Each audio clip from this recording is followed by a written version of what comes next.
स्वागत है आप सभी लोगों का एडम क्लासेस के यूट्यूब चैनल एडम ऑनलाइन में। और आज अपन बात करने वाले हैं कल के नेक्स्ट टॉपिक की।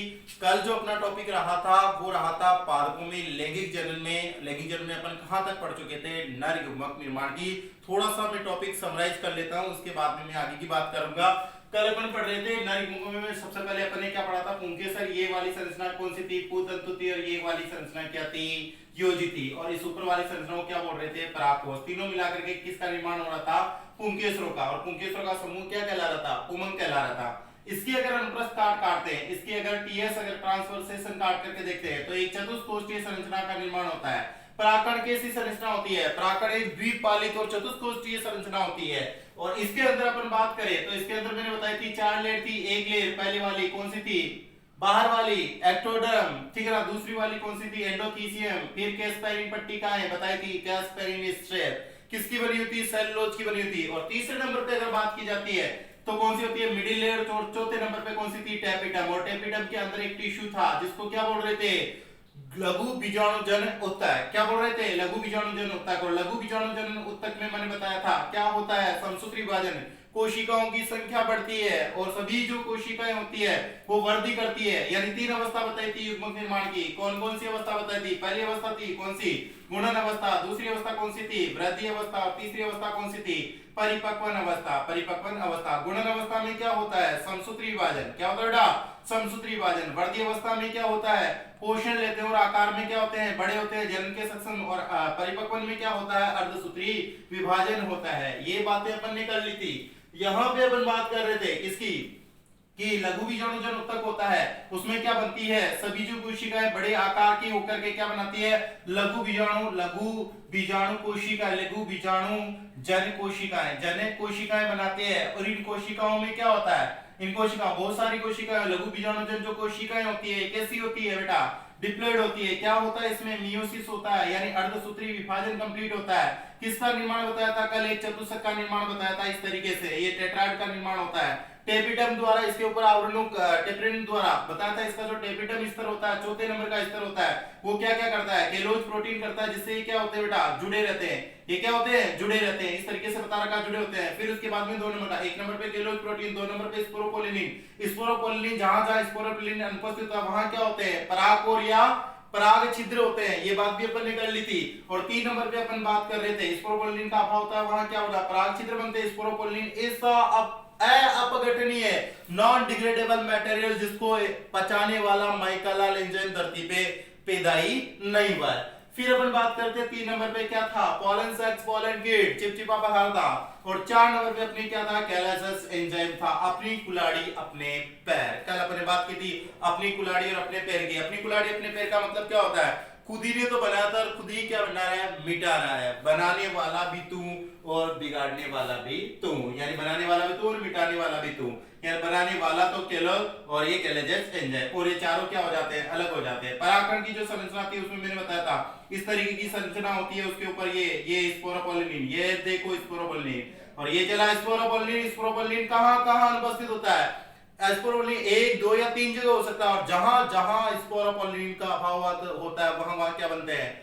पराग छिद्र बनते हैं। पराग छिद्र या परागकण के छिद्र या जर्मपोर या जननपोर के नाम से जिनको जाना जाता है। इनकी संख्या एक सामान्य परागकण में कितनी देखने को मिलती है? 2 देखने को मिलती है। अगला क्वेश्चन, बहुत इंपॉर्टेंट क्वेश्चन। क्या क्वेश्चन था कल अपने पास में? वो क्वेश्चन ये था, परागकणों जीवाश्म के रूप से, परागकणों के जीवाश्म के रूप से मिलते हैं तो कौन सा मटेरियल मिलता है? पूरा हजारों साल पहले के भी परागकणों के जीवाश्मों के रूप में जो इसका बाहरी वाला जो खोल होता है, क्या नाम दिया था बाहर वाले को? एक्साइन।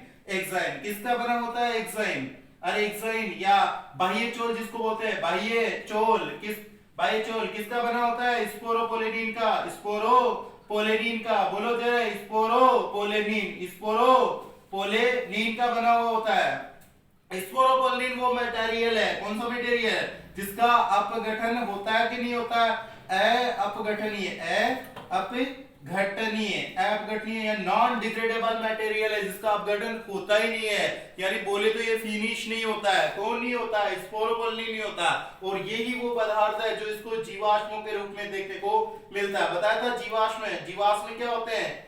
जीवाश्म क्या होते हैं? जीवाश्म भूस्यूल क्या होते हैं? जीवाश्म क्या होते हैं? जीवों के अवशेष। एक लंबे समय बाद में अगर जीवों के कोई अवशेष मिलते हैं तो उसको क्या बोलते हैं? जीवाश्म।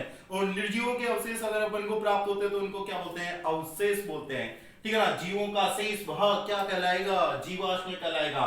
यहाँ क्या रहेगा? अपघटनीय पदार्थ। फिर बताया था पैक्टोसेलुलोज का क्या बना होता है? इंटाइन, जिसको क्या बोलते हैं? अंतःचोल बोलते हैं। यानी पैक्टिनूड सेलुलोज वगैरह का, पेट्रोसेलुलोज वगैरह का बना होता है, प्रोटीन का और सेलुलोज वगैरह कार्बोहाइड्रेट, ठीक है ना, इसका बना होता है। सेलुलोज एक प्रकार की क्या होती है? सेलुलोज एक प्रकार की क्या होती है? एक प्रकार का कार्बोहाइड्रेट का जटिल रूप होता है सेलुलोज। ये भी बात अपनी हो गई थी। और यहाँ पे अपन ने क्या कर लिया था? फिर मैंने कहा था ये चारों जब अलग हो जाते हैं तो प्रत्येक में क्या होता है? फिर नेक्स्ट में क्या होता है था? समसूत्री विभाजन होता है। समसूत्री नंबर 1, समसूत्री कितनी बार चलेंगे? 2 बार। समसूत्री नंबर कौन सा हो गया? 1। पहले समसूत्री विभाजन के दौरान क्या हो जाएगा? जैसे ये बाहर वाला तो रहेगा ही रहेगा। पहले समसूत्री विभाजन के दौरान क्या हो जाएगा? एक छोटी कोशिका का निर्माण, जिसका केंद्र कैसा होता है? छोटा और बेलनाकार। क्या नाम दूं इस कोशिका को? रबुल भाई क्या नाम दूं इस कोशिका को? नाम क्या रखा इस कोशिका का? इस कोशिका का नाम क्या रखा था? जर्म सेल रखा था, जनन कोशिका रखा था। दूसरी कोशिका वेजिटेटिव सेल, काई कोशिका, जो बड़ी कोशिका, बड़ा केंद्र, बड़े लोग और बड़ा काम। तो यह रहेगा बड़ी कोशिका। ये बड़ी वाली कोशिका क्या बोलते हैं इसको? काई कोशिका। नाम इसका काइक देहिक या इंग्लिश में क्या बोल सकते हैं? वेजिटेटिव सेल बोल सकते हैं। तो काई कोशिका की अगर बात की जाती है तो इसका केंद्र भी कैसा होता है? बड़ा और अनियमित आकार का। जनन कोशिका की अगर बात की जाती है इसका न्यूक्लियस कैसा होता है? बेलनाकार का। और कैसा होता है? छोटा। छोटी कोशिका तो छोटी कोशिका, बड़ी कोशिका, सुभान अल्लाह। ठीक है, यहां तक की अपनी बात हो गई थी। फिर अपन ने कहा था इसके बाद में कौन सी प्रक्रिया होती है? परागण की क्रिया। कौन सी क्रिया होती है? परागण की क्रिया। ये तो है परागकण, पोलन ग्रेन बोलते हैं। परागकण एक तो लिखा, परागकण लिखा हुआ है, परागकण लिखा जाता है। एक कौन सा लिखा जाता है? परागण लिखा जाता है। जिसके पीछे गण है वो तो क्या है? क्रिया।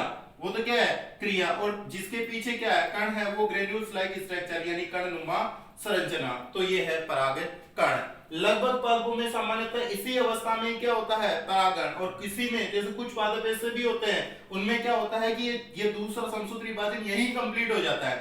और कुछ में क्या होता है? वहां पे परागण के बाद में जाकर के क्या होता है?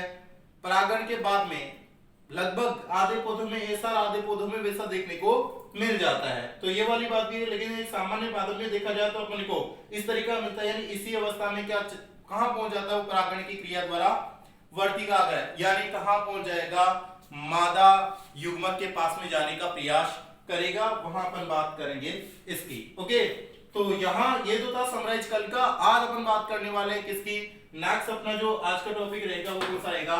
मादा युग्मक निर्माण। मादा युग्मक निर्माण के लिए अपन को यहाँ पे जैसे मैंने बताया था कि लघु शब्द, छोटा सा, क्यूट सा, कौन होता है बेटा?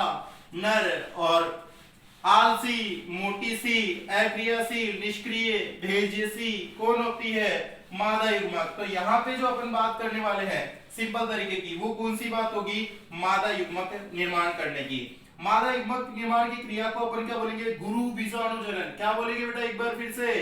गुरु बीजाणु जनन। गुरु बीजाणु जनन। गुरु बीजाणु जनन। सिंपल है बेटा, गुरु बीजाणु जनन। गुरु का मतलब बड़ा, बीजाणु, बीजाणु की डेफिनेशन, बीजाणु की परिभाषा बुक से खगाना नहीं, केवल सिर्फ सुनने का। क्या होता है बीजाणु? एक ऐसी जनन कोशिका जिसके ऊपर क्या हो? दृढ़ आवरण या दृढ़ भित्ति हो, क्या कहलाती है? स्पूर कहलाती है, बीजाणु कहलाती है। तो यहाँ बात करेंगे अपन किसकी? गुरु बीजाणु की। किसकी करेंगे बेटा? गुरु बीजाणु की। और गुरु बीजाणु निर्माण के लिए अपने पास में यहाँ पे ये संरचना, क्योंकि अपन शुरू से बेसिक से पढ़ रहे हैं तो अपन को ये स्ट्रक्चर्स बनानी पड़ेगी। किसकी? ये कौन सी संरचना है? याद आ रहा है थोड़ा सा? परसों का याद आ रहा होगा आप लोगों को। ये वाली, ये क्या कहलाता है? वर्तिकाग्र। थोड़ा सा बड़ा बनाया उन्हें, वर्तिकाग्र। वर्तिकाग्र मतलब वर्तिका का अग्र भाग। ये क्या कहलाता है? वर्तिका मध्य भाग। वर्तिका खोखला मध्य भाग जिससे पराग नलिका गुजरने वाली है। ये वाला भाग क्या कहलाएगा? पश्चवर्तिका। पश्चवर्तिका। और पश्चवर्तिका का दूसरा नाम क्या होता है बेटा? अंडाशय। क्या होता है? अंडाशय। और अंडाशय वो संरचना है जिससे आप लोगों को बताया हुआ कंपटीशन में इंपॉर्टेंट, माइंड को क्लिक करो, कंपटीशन में इंपॉर्टेंट कौन सा होता है? अंडाशय से किसका निर्माण होता है बेटा? फल का निर्माण। किसका निर्माण होता है? फल का निर्माण। यानी फल निर्माण करने वाली संरचना कौन सी होती है? अवरी अंडाशय। सत्य फलों का निर्माण अंडाशय से ही होता है, ध्यान रखना। कुछ झूठे फल भी होते हैं, फाल्स फ्रूट भी होते हैं, जिनका निर्माण अंडाशय के अलावा अन्य संरचनाओं से होता है, जैसे पुष्पासन से। आपको पता हो तो किसका होता है पुष्पासन से? स्ट्रॉबेरी का, लीची, स्ट्रॉबेरी का भी होता है, अखरोट का भी होता है। और अगर आप जानते हो तो किसका होता है? नाशपाती, सेब, सेब को जानते हो, सेब, एप्पल, एडबल एप्पल वाली वो से, उसका निर्माण भी किससे होता है? पुष्पासन से होता है। और पुष्पासन से जिसका निर्माण अंडाशय के अलावा अन्य अगर संरचना से अगर फल का निर्माण होता तो ऐसे फल ट्रू फ्रूट्स नहीं कहलाते हैं, फॉल्स फ्रूट कहलाते हैं, झूठे फल कहलाते हैं, मिथ्या फल कहलाते हैं। ठीक है ना? तो ये क्वेश्चन भी पूछा जा सकता है डायरेक्ट ही कि झूठे फल या मिथ्या फल या फॉल्स फ्रूट कौन से होते हैं? ऐसे फल जिनका निर्माण अंडाशय से नहीं होता, अंडाशय के अलावा अन्य किसी संरचना से होता है, तो वो क्या कहलाते हैं? False fruit. और सत्य फल, ट्रू फ्रूट्स किसको बोलेंगे? ऐसे फल जिनका निर्माण किससे होता है? ओवेरी से होता है, अंडाशय से होता है, क्या कहलाते हैं? सत्य फल कहलाते हैं। तो यहाँ पे अपन पश्चवर्तिका की अगर बात की जाए तो पश्चवर्तिका as it is uterus like structure. जैसे मान लो कि मानव मादा का जो गर्भाशय होता है उसमें बच्चा जुड़ा रहता है, ठीक है ना, बेबी जुड़ा रहता है, फीटस, भ्रूण जुड़ा रहता है। इसी लाइक यहाँ पे ये संरचना इसी की समान कैसे है? देखो यहाँ पे भी ऐसी की ऐसी प्लेसेंट है, यहाँ पे भी वैसे के वैसे ही, मतलब उसकी कवर करने वाली जो लेयर होती है भ्रूण को। आप लोग एम्ब्रियोलॉजी पढ़ोगे तो पढ़ोगे एम्नियोन, कोरियोन और एलेंटाइन, तीन भित्तियां भ्रूण के ऊपर कवर होते हैं। भ्रूण ऐसे ही नहीं रहता गर्भाशय के ऊपर, उसके ऊपर भी क्या रहती है? पूरी प्लासेंटा कवर करती है उसको। प्लासेंटा यहां से नहीं होती है, वहां माइंड क्लिक करेंगे आपका, यहां से प्लेसेंटा नहीं होती है, नाभि वाला नहीं होता है, अम्बिलिकल कॉर्ड बोलते हैं। प्लासेंटा बेबी के कंप्लीटली ऊपर होती है, बात करेंगे वहां पे। ये वाला क्या कहलाएगा यहाँ पे? अपरा। क्या बोल सकते हैं इसको? अपरा बोल सकते हैं, नाड़ बोल सकते हैं, या क्या बोल सकते हैं? प्लेसेंटा बोल सकते हैं इसको। क्या बोल सकते हैं? प्लेसेंटा। क्या काम करती है प्लेसेंटा? अपरा क्या काम करती है? भ्रूण को गर्भाशय से जोड़ने का काम करती है, या इस बीजांड वाली संरचना को किससे जोड़ रही है? अंडाशय से जोड़ रही है। ये अंदर जो संरचना कंप्लीटली मैंने बनाई है ये पूरी की पूरी क्या है बेटा? अंडाशय। क्या है ये? अंडाशय है। ओवरी अंडाशय, और अंडाशय तो बाहर बना दिया था। क्या है ये? बीजांड है। क्या है ये? बीजांड है। ध्यान कॉन्सेंट्रेट कर, बीजांड है ये। और यहाँ पे अगर देखा जाए ये वाले पूरे, इसके ऊपर दो आवरण है। आवरण को क्या बोलते हैं? सही सभ्य भाषा लैंग्वेज इस्तेमाल करें तो क्या बोलते हैं? अध्यावरण। क्या बोलते हैं इसको? अध्यावरण, इंटीग्यूमेंट इंग्लिश में अध्यावरण। क्या बोलते हैं? अध्यावरण बोल सकते हैं, इंटीग्यूमेंट बोल सकते हैं। और अध्यावरणों की संख्या यहाँ पे कितनी है? 2 है, तो इसका दूसरा नाम क्या हो जाएगा? द्वि अध्यावरण बोल देंगे, डाइंटीग्यूमेंट्री या बाई इंटीग्यूमेंट्री सिस्टम। और जहां पे आपको फिर से मैं याद दिलाता हूं, जहां पर द्वार कहां होता है? जहां पे दीवार नहीं होती है, भित्ति नहीं होती है। और यहाँ पे आपको नजर आ रही है, यहाँ पे दोनों ही आवरणों का क्या है? यहाँ पे अभाव है, तो इसको क्या बोलते हैं? बीजांड का द्वार। बोलो क्या हो जाएगा? एक साथ बीजांड द्वार। क्या हो जाएगा? बीजांड द्वार हो जाएगा। ये बीजांड द्वार वो संरचना, आपके माइंड में क्लिक कर दूं थोड़ा सा, बीजांड द्वार वो संरचना है जो क्या करती है? बीज निर्माण के बाद में बीज छिद्र के रूप में देखने को मिलती है। पौधे जर्मिनेशन करते हैं, अंकुरण, पौधे अंकुरण करेंगे, बीज अंकुरण करेंगे। जब बीज अंकुरण करते हैं या अंकुरित होते हैं तो वो जल अवशोषित करते हैं, नमी अवशोषित करते हैं। कौन सी स्ट्रक्चर से? यहाँ पे जो बीज छिद्र के रूप में वहां पे बनी रहेगी, कौन सी? बीजांड द्वार वाली। तो ये सिंपल सी लैंग्वेज थी। इसके मध्य जो होती है इसको क्या बोलते हैं? काय या बॉडी की जो सेल्स होती है, ये पूरा का पूरा एक टिश्यू, ठीक है ना।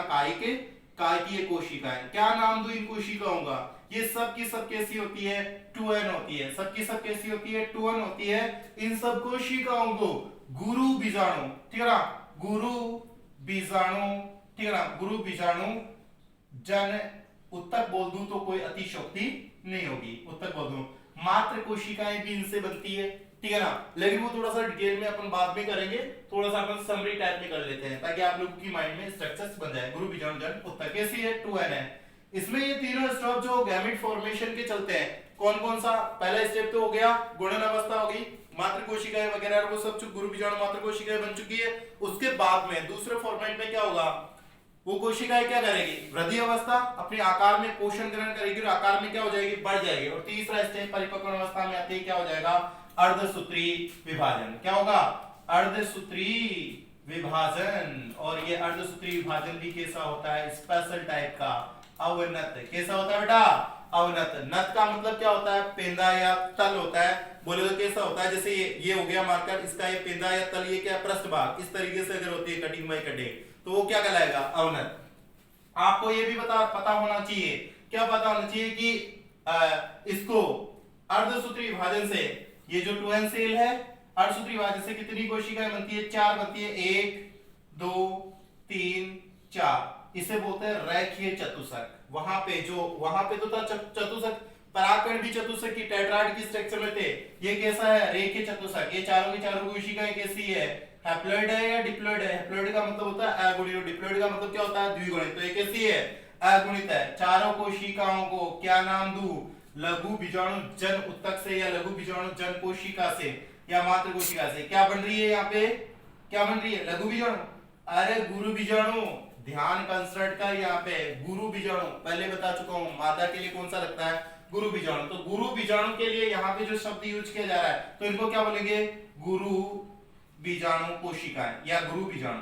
किसका निर्माण हो चुका है, गुरु बीजाणु का। और कितने संख्या में गुरु बीजाणु, 4 है। कैसे है, अगुणित है। अब होता क्या है, बात सहयोगी है, 3 क्या हो जाते हैं, बिछड़न। बोले तो क्या हो जाते हैं, नष्ट हो जाते हैं। क्या हो जाते हैं, नष्ट। यानी ऊपर के 3 गुरु बीजाणु जो है वो क्या हो जाएंगे, नष्ट। और इनका जो मटेरियल होगा वो किस में आने का प्रयास करेगा, यहां पर आने का प्रयास करेगा, यानी इस कोशिका में आने का प्रयास होगा, नीचे वाले सक्रिय कोशिका। क्या नाम दूं इस कोशिका को, सक्रिय। लगा दे, देखे जिंदा कौन रही, विजेता कौन रही यहाँ पे, सक्रिय कोशिका। तो जयकारा किसका, शेरवाली दादी, सक्रिय कोशिका का।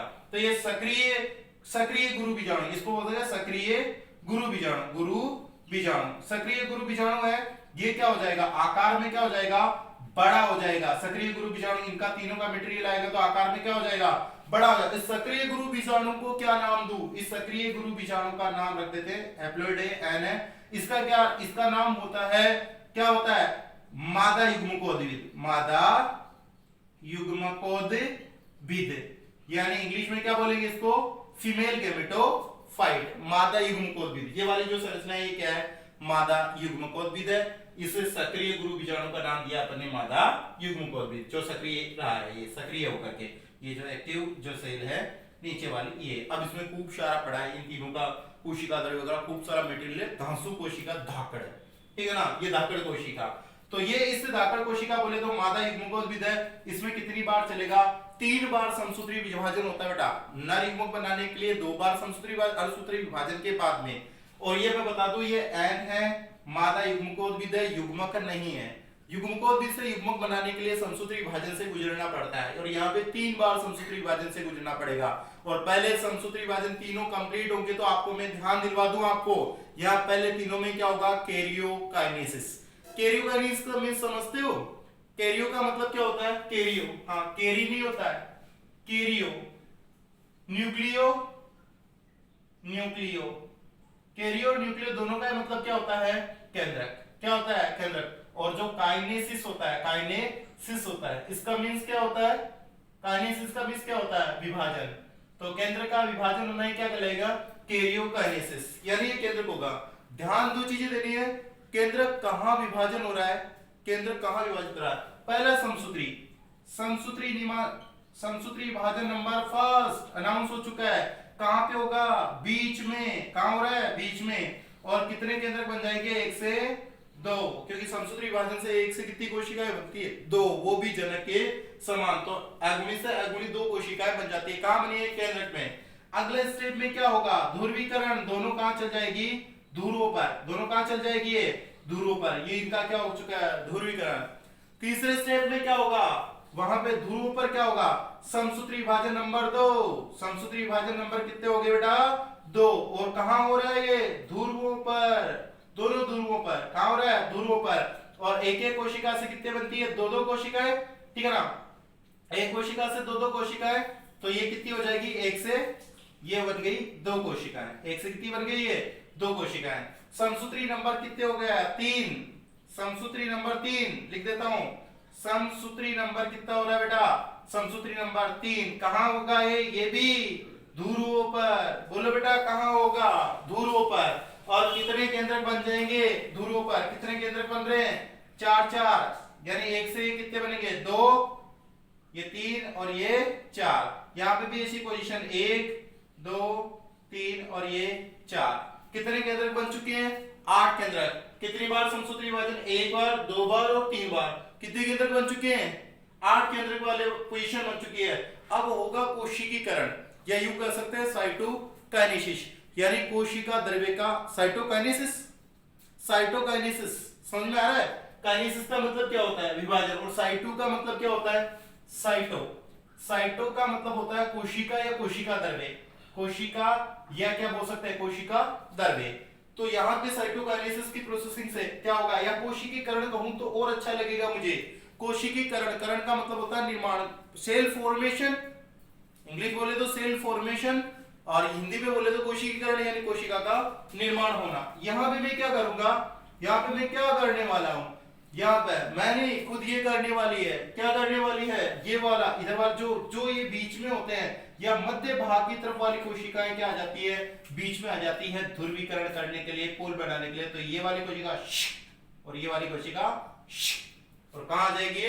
बीच में, यानी ये वाला ये न्यूक्लियस और ये वाला न्यूक्लियस। अब वहां पे यहाँ पे कितनी बच गए? ये 3 कोशिकाएं। 3 कोशिकाएं, 3 केंद्रक है। ढंग से देख बेटा, ये यहाँ पे ये पोजीशन केंद्रकों की ये ले लिए ना। यहाँ पे केंद्रकों की पोजीशन लेने के बाद में अब इसमें क्या होगा? कोशिकीकरण, सेल फॉर्मेशन।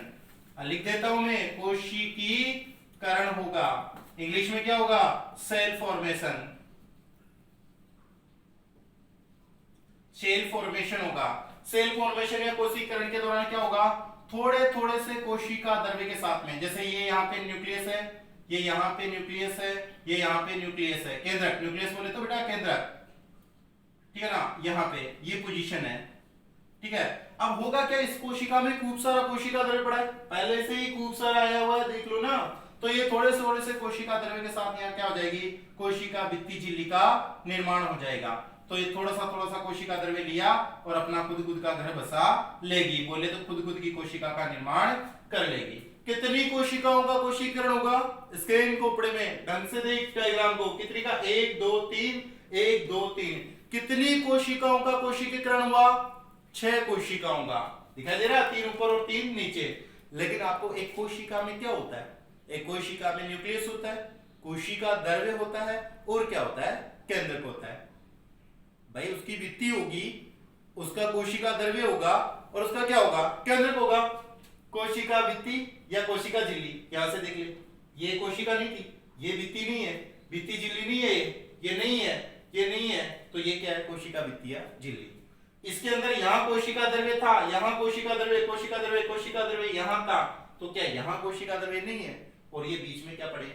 केंद्रक। यानी इसकी खुद की ही जो मादा युग्मकोद्भिद है, इसकी खुद की भित्तियां, कोशिका भित्तियां काम करेगी। इसके दोनों जो केंद्रक है बीच वाले, ये किसका? इसके ऊपर इनका कोशिकीकरण नहीं होता, ये खुद पूरी एक ये तो भित्ति हो गई या झिल्ली हो गई, और यहाँ पे ये कोशिका द्रव्य होगा, और ये क्या होगा? केंद्र। तो बीच वाली एक कोशिका मान ली जाती है या होती है, दोनों ही चीजें सही है। यहाँ पे मान भी लो और होती भी है। 3 और 3 6 कोशिकाएं, और एक बीच वाली ये पूरी की पूरी कोशिका क्या कहलाएगी? कितनी कोशिका होंगी? 7। चौंकाने वाली बात यह है कि यहाँ पे कोशिकीकरण तो होता है। देखो कोशिकीकरण तो कितने का हुआ है?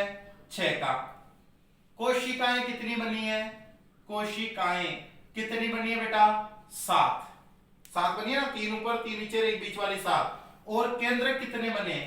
केंद्रक कितने बने हैं? 8। काउंट कर ले, 3 3 दूनी 6 और 2 कितने हो गए? 8। कितनी अच्छी रोचक और रोचक तथ्य है। ये कोशिकीकरण वाला क्वेश्चन तो पूछा जाए या ना जाए, लेकिन ये ध्यान रखना, ये 7 कोशिकीय और 8 केंद्रीय की अवस्था इंपोर्टेंट है, दिमाग में क्लिक कर ले, ठीक है ना। यहाँ पे ये क्या है? इंपोर्टेंट है। इस वाली अवस्था में इन कोशिकाओं को क्या नाम दूं? तो मैं यहाँ पे अगला स्टेप आप लोगों को करवा जाता हूँ कि इन कोशिकाओं को अब मैं थोड़ा सा सेटल कर जाता हूँ बड़ी स्ट्रक्चर में। यानी ये वाला भाग, ठीक है ना, ये वाला भाग यहाँ पे किसका काम करेगा?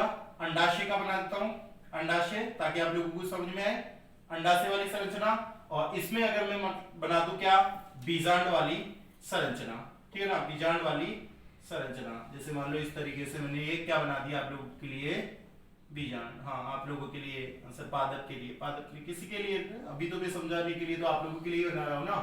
ये वाली संरचना क्या हो गई, बीजांड की जो संरचना है वो बना लेता हूँ। ये दोहरी भित्ति वाला क्या बन रहा है यहाँ पे, आवरण अध्यावरण। ये वाली क्या होगी, बीजांड का। यहाँ पे खूब सारी कोशिकाएं, जिनको यहाँ स्टार्टिंग ही समझ में आया वो यहाँ और समझ सकते हैं।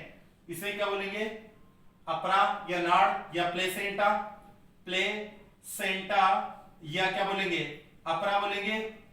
यहाँ पे ये क्या कहलाएंगे, अध्यावरण। ये क्या कहलाएंगे, अध्यावरण, इंटीग्यूमेंट, अध्यावरण और द्विअध्यावरण। क्या बोलेंगे, द्विअध्यावरण। द्विअध्यावरण हो गए।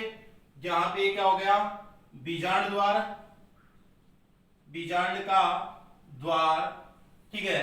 और ये पूरा का पूरा भाग बता रहा हूं यहाँ पे, ध्यान से समझ लेना। ये इसकी जो कोशिकाएं होती है, सबकी सब कोशिकाएं, ये कोशिकाएं, ठीक है ना, क्योंकि यहां से क्वेश्चन आया हुआ है। अपन फिर बात करेंगे, इस पे चर्चा होगी। बीजांड काय की कोशिकाओं की सूत्रगुणिता क्या होती है, बताओ। देखिए बीजांड काय की कोशिकाएं कैसी होती है, 2n। कैसी होगी ये, 2n कंडीशन में। ये बीजांड काय की कोशिकाएं, जिनको जर्म सेल बोले तो कोई अतिशयोक्ति नहीं होगी, यानी जर्म सेल, इनको जर्म कोशिकाएं बोले तो कोई दिक्कत नहीं होगी। ये की है, ठीक है ना। इस तरीके से पूरा खचाखच भरा रहता है, खचाखच भरा रहता है इस तरीके से।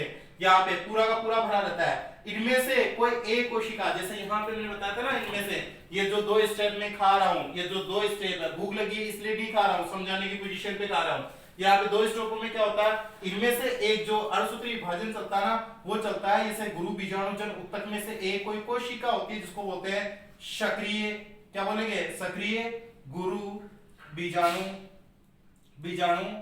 जन कोशिका। ये एक स्टेप और होता है, सक्रिय गुरु बीजाणु जन कोशिका। वो कोशिका इनमें से किसी में से कोई एक से किस्मत वाली ही होती है बेचारी। वो कोशिकाएं जो क्या होती है, उसमें एक में क्या होता है, अर्धसूत्री विभाजन। क्या होता है, अर्धसूत्री विभाजन होना होता है। बाकी के में अर्धसूत्री विभाजन नहीं होता है, उस एक में क्या हो रहा है, अर्धसूत्री विभाजन। बाकी इस तरीके से चारों पड़ी है। और यहाँ अपन बात कर रहे हैं, पोजीशन अपनी ये ऐसी बन चुकी है ये वाली, तो ऊपर क्या रहेगी सर, गोल बना, अरे कैसा भी हो सकता है, ये गोल लाइक संरचना होती है। ये 3 ऊपर वाली, 1 2 और 3, ये तो गए केंद्रक। ध्यान से देख, कोशिकीकरण कर रहा हूं, ये क्या बन गई है, तीनों की कोशिकाएं बन गई है, ठीक है ना। ये कोशिकाएं बन गई, और इसको सही तरीके से बनाता हूं, ये थोड़ा सा दिखाई दे दे। ये n, ये n, ये n और ये n, ये देख, अब दिखाई दे रहा है यहाँ पे, हाँ ये वाली हो गई। 3 इसी तरीके से, ये छोटी बना दो, इनका कोई यूज नहीं है आगे, तो अपन छोटी बना लेते हैं। ये n और ये n, यानी ये कोशिका, कोशिका और कोशिका। 2 बीच में भी है, n और n कोशिकाएं हैं नहीं, केंद्रक है, समझदार बच्चा, ठीक है ना। हाँ सर बचपन से इंटेलिजेंट हो, घमंड नहीं किया। यहाँ पे ये वाला देखो, ये n और n, ये पोजीशन होगी, इस पोजीशन में होती है। आपको बताया था ऊपर वाला भाग तो होता है बीजांड द्वार, तो इसके जो विपरीत भाग होता है इसको बोलते हैं क्या, निभाग। क्या बोलते हैं, निभाग। ध्यान रखना, इस क्वेश्चन से क्वेश्चन आया हुआ है, निभाग, निभाग। या क्या बोल सकते हैं इसको, चेलेजा, चेलेजा, या क्या बोल सकते हैं, केलेजा, केलेजा, हाँ केलेजा नहीं, केलेजा, निभाग या चेलेजा। कौन से भाग को बोल रहे हैं, बीजांड द्वार के विपरीत भाग को बोल रहे हैं। तो बीजांड द्वार की ओर उपस्थित कोशिकाओं को पहले देखते हैं। तो साइडों वाली दोनों कोशिकाओं को क्या बोलते हैं बेटा, सहायक कोशिकाएं, सहायक कोशिकाएं, सहायक कोशिकाएं। और जो बीच वाली बड़ी कोशिका को क्या बोलते हैं, अंडे कोशिका, अंडे कोशिका। बधाई हो आपको, बांट दो पतासे, अरे बांट दे गुगरिया। हाँ गीत तो गाए है ना अपन ने, बांट सकता है तू। किस बात की बधाई गुरुजी, किस बात की बधाई, पता चला क्या पैदा होगी है, अंड कोशिका, अंड कोशिका। अरे अंड कोशिका सर क्या विशेष बात है, और बेटा ये क्या है, मादा युग्मक। क्या है, मादा युग्मक बन गया, बजाओ ताली, बधाई हो आपको, क्या बन चुका है यहाँ पे, मादा युग्मक बन चुका है। और यहाँ पे जो ये जो इन दोनों को मिलाकर के अगर बोला जाए, अंड कोशिका, अंड कोशिका, प्लस दोनों सहायक, एक तो अंड कोशिका, दोनों सहायक कोशिका, इन तीनों को मिलाकर के बोला जाए तो क्या बोलते हैं? अंड उपकरण। ध्यान रखना, अंड उपकरण, उपकरण या अंड समुच्चय, समुच्चय जिसको बोल सकते हैं अंड समुच्चय, अंड उपकरण या एक इंस्ट्रूमेंट बोल सकते हैं। इसकी जो विपरीत निभाग की ओर उपस्थित तीनों कोशिकाओं को बोलते हैं एंटीपोडल सेल। एंटीपोडल सेल या प्रतिमुखी कोशिकाएं, प्रतिमुखी या प्रतिव्यांसित, प्रतिव्यांसित, प्रतिव्यांसित कोशिकाएं, प्रतिध्रुवित कोशिकाएं, प्रतिमुखी, प्रतिव्यांसित कोशिकाएं, ठीक है ना। कितनी होती है प्रतिव्यांसित कोशिकाएं? कितनी होती है बेटा? 3 होती है। 3 प्रतिव्यांसित कोशिकाएं हो गई है। ये 2 सहायक कोशिकाएं, एक वाली अंड कोशिका, मिलाकर के तीनों को एक साथ क्या बोलते हैं? अंड उपकरण। और इस बीच वाले दोनों केंद्र को क्या बोलते हैं? ध्रुवीय केंद्रक या द्वितीय केंद्रक। क्या क्या बोलेंगे? ध्रुवीय या क्या बोलेंगे? द्वितीय केंद्रक। ध्यान रहे, खिड़की खोल ले कानों की, द्वितीयक बोला मैंने, द्विगुणित नहीं बोला है, द्वितीयक, द्वितीयक केंद्रक। क्यों? क्योंकि ये बुक्सों में गलती मिल जाता है। क्यों? क्योंकि ये n प्लस n की पोजीशन में होता है। n और n की पोजीशन में होता है कौन? द्वितीयक केंद्रक। n और n की पोजीशन, n और n की पोजीशन का एक दिन आपको राज पता चलेगा। थोड़ा सा स्टार्टिंग में आप लोगों को रिवाइजेशन लगाता हूं ताकि आप लोगों को दिक्कत नहीं हो। गुरु बीजाणु जनन, गुरु के मतलब क्या होता है? बड़ा बीजाणु का मतलब क्या होता है? ऐसी जनन कोशिका जिसपे क्या हो? दृढ़ आवरण हो, जनन, रिप्रोडक्शन। ठीक है, यहाँ पे 3 भाग, मादा जननांगों के 3 भाग, ऊपर वाला वर्तिकाग्र जो एक खांचेनुमा संरचना बनाता है, घुंडीनुमा संरचना, परागणों को ग्रहण करने के लिए ऐसी संरचना, खोखली नलिकानुमा संरचना वर्तिका, पीछे वाला भाग खुला हुआ, काफी खुला हुआ मोटा भाग क्या कहलाया? पश्चवर्तिका, जिसका दूसरा नाम क्या होगा? अंडाशय। भविष्य में फल निर्माण की प्रक्रिया होनी है। यहाँ पे जहां पे इसके ऊपर होता है अध्यावरण, अध्यावरणों की संख्या 2, 1 2 3 हो सकती है। जनरली क्या होती है? प्रारूपिक पुष्प में 2 होती है, तो यहाँ पे अपन बोलेंगे द्विध्यावरण। ये जो पूरी संरचना बीजांड है, बीजांड के अंदर वाली संरचना क्या है? काय है जो द्विगुणित है। इस काय को ढके रखने के लिए क्या होते हैं? 2 आवरण होते हैं। इन आवरणों को क्या बोल रहे हैं? अध्यावरण। और जहां अध्यावरण नहीं होते उसे क्या बोलते हैं? बीजांड द्वार। ये संरचना जुड़ी हुई किससे रहती है? अपरा या नाड़ से रहती है। अपरा नाड़ या प्लेसेंटा, जिसको नाड़, नाड़ ये, हाँ इसको गर्दन को नाड़ ही तो बोलते हैं, जोड़ने का काम भी तो कर रही है। हाँ, तो ये वाली काय हो गई। गुरु बीजाणु जन उत्तक रहती है, मात्र कोशिकाओं का निर्माण होता है। उनमें खूब सारे जैसे कोशिकाएं होती है, जैसे मान लो कि इनकी अवस्थाएं होती है, मैंने बताया था गुणन अवस्था और वृद्धि अवस्था।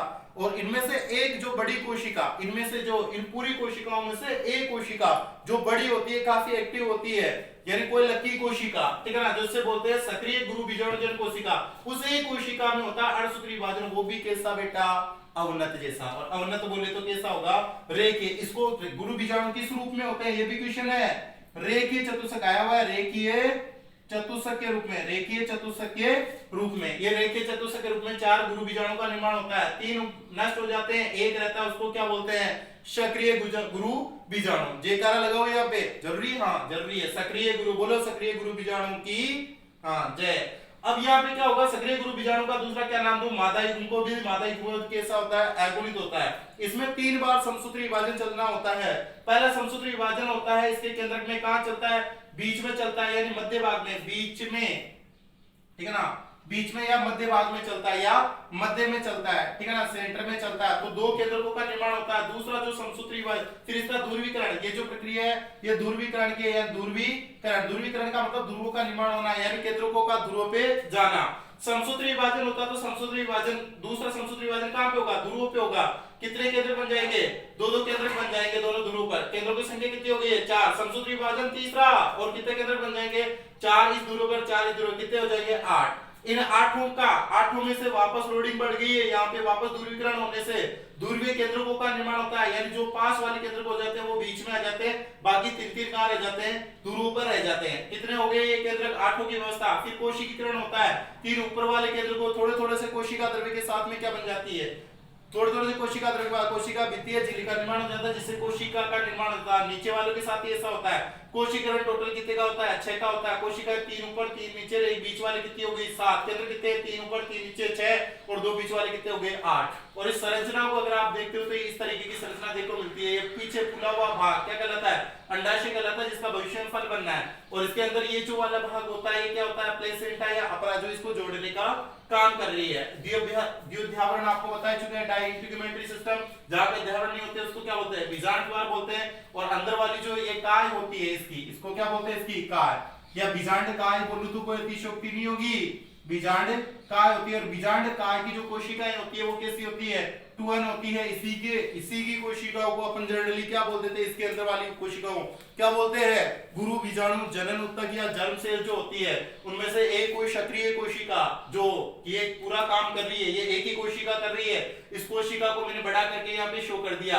इसके ऊपर की जो 3 कोशिकाएं, नीचे की 3 कोशिकाएं, बीच में 2 केंद्र, ऊपर की तीनों कोशिकाओं को एक साथ क्या बोलते हैं, अंड उपकरण या अंड समुच्चय बोलते हैं, जिनमें साइडों वाली कोशिकाओं को साय कोशिकाएं बोलते हैं। बीच वाली बधाई पात्र कोशिका कौन सी है, जनन कोशिका है, जिसे मादा युग्मक के नाम से जान रहे हैं, फीमेल गैमेट के नाम से जान रहे हैं। और नीचे वाली तीनों कोशिकाओं को क्या बोलते हैं, प्रतिमुखी या प्रतिव्यांशित कोशिकाएं। और ये जो बीच वाले जो केंद्र के, इनको द्वितीय केंद्र बोलते हैं। बताया आरबीएससी की बुक्स में ये गलत भी है, ठीक है ना, 2n किया हुआ, बल्कि ये n+n होता है। 2n का मतलब अपन बात करेंगे बाद में, 2n का मतलब बिल्कुल सलियन से, n+n का सलियन होता है, बल्कि ये सलियत नहीं रहती है, जुड़ी हुई हो सकती है। जुड़ना और सलियन होना बिल्कुल है। जुड़ना का मतलब ये हो गया सलयन, स का मतलब साथ में, लयन का मतलब जुड़ना, दोनों के गुणसूत्र अगर एक साथ यानी 2n पोजीशन हो जाती है तब होता है सलियन। फर्टिलाइजेशन के लिए टर्म्स यूज की जाती है सलियन, फ्यूजन, एक तो होता है फ्यूजन, एक होता है फिजन। इन पे बात करें, फ्यूजन का मतलब तो क्या होता है, टूटना, और फ्यूजन का मतलब जुड़ना। फिजन का मतलब टूटना, फ्यूजन का मतलब जुड़ना होता है। और इसका बीजांड द्वार का विपरीत भाग क्या कहलाता है, निभाग के ले जा या चले जा। ये संरचना आपको याद रहेगी तो आगे का टॉपिक पढ़ने में आप लोगों को इंटरेस्ट आएगा।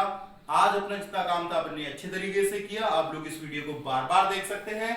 अगर वीडियो पसंद आया है तो लाइक, कमेंट, शेयर और चैनल को क्या कर सकते हैं, सब्सक्राइब कर सकते हैं। अपने दोस्तों को यहाँ पे ला सकते हैं चैनल पे, और अधिकतम लोगों को इस वीडियो तक पहुंचाएं, जिससे बायोलॉजी के बच्चों के लिए वरदान साबित होगा, मेरा ऐसा मानना है। थैंक यू बेटा, बने रहिए हमारे चैनल के साथ। धन्यवाद।